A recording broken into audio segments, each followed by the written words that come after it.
This is an introduction to help parents teach their children to drive. As I go through the lessons, I will give you hints and tips about how to instruct and the sort of language you should use. As you go through the lessons, the instructions should tail off with the speed of the learner so they can become an independent driver. This is the first lesson, which is called the cockpit drill. Of course, it would be a lot more exciting if it was in an aeroplane, but getting the basics right in the first place is very important. The cockpit drill is doors, seat, steering, seatbelt and mirrors. In the trade, shortened to DSSSM. The first thing we're going to talk about is the car doors. Before exiting the car from either side, check the wing mirror and over your shoulder into the street or road. This is to make sure there is nothing in your blind spot, which we'll talk about later. It could be a pram being pushed along the pavement or a child overtaking a car on a bike. The last thing you want to do is open your door on them. So, the hand nearest the door should clasp the hand grip and the hand furthest away from the door to take the handle to open the door. This is a good habit to get into as it enables you to hold the door to stop it flying off in a strong wind, or indeed stopping it from bashing the next door car if you're in a bay park. Always remember to close the doors even if you're just popping out to get something, for example from the boot. Seat. You will either have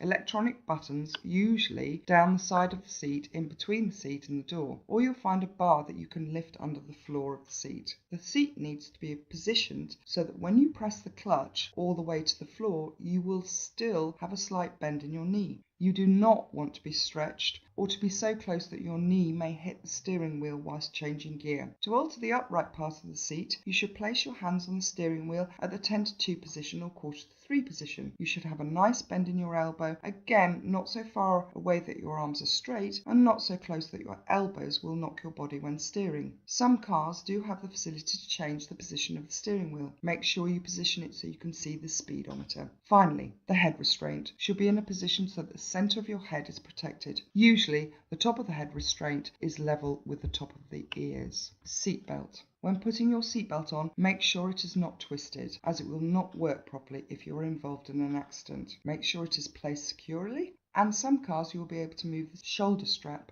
up and down to get the best protection over your shoulder. Mirrors. The center interior mirror. Whilst in natural driving position, you should be able to see the whole of the back window. If you need to alter it, you should use the hand nearest the mirror, trying to keep a natural driving position and hold it on the outside of the mirror so as not to put fingerprints on the mirror. Wing mirror. These should be altered so that you can see the horizon in the center of the mirror. Best to be on a flat surface, as if you're on a gradient, this will alter. So you can see approximately half the road and half the sky. So you're able to see the back of the car in no more than a quarter of the wing mirror. Alter both wing mirrors. Thank you for listening, and our next lesson will be talking about mirrors and blind spots.